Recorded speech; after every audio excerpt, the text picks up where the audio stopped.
Hello, it's Sunday, August the 22nd, and this is the Greenbrier Valley Church of the Nazarene with your daily devotion. Today we are reading from the Gospel of John, chapter 1, verses 9 through 18. Here's the word of the Lord. The true light that gives light to everyone was coming into the world. He was in the world, and though the world was made through him, the world did not recognize him. He came to that which was his own, but his own did not receive him. Yet to all who did receive him, to those who believed in his name, he gave the right to become children of God. Children born not of natural descent, or nor of human decision or husband's will, but born of God. The Word became flesh and made its dwelling among us.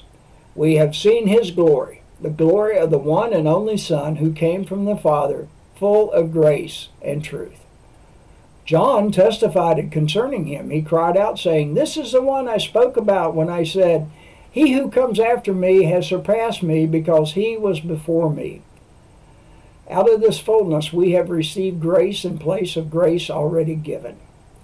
For the law was given through Moses.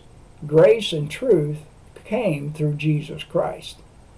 No one has ever seen God but the one and only Son, who is himself God and is in closest relationship with the Father, has made him known.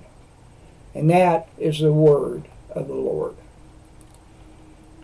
The article today is titled, "Jesus Redeems Everything," by Kara Schoenemann.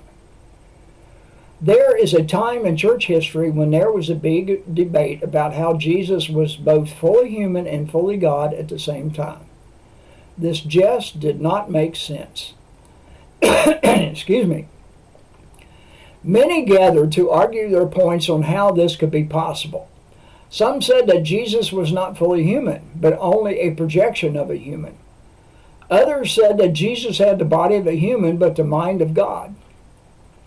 Still others argued, drawing from this passage in John, that though we cannot fully explain the intricacies of it, Jesus is both fully human and fully God at the same time.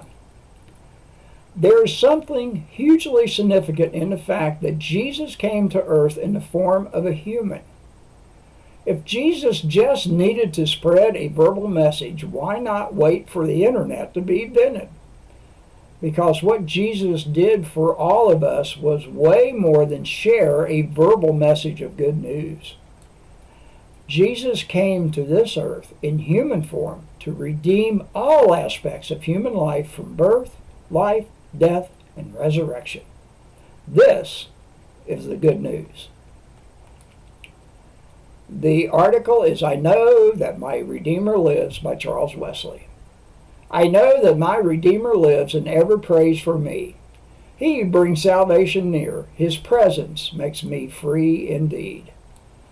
And from Hebrews chapter 1, verse 3.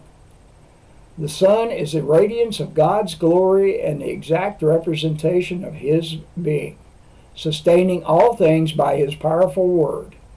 After he had provided purifications for sins, he sat down at the right hand of the Majesty in heaven. And this is your daily devotion for Sunday, August the 22nd. Have a blessed day.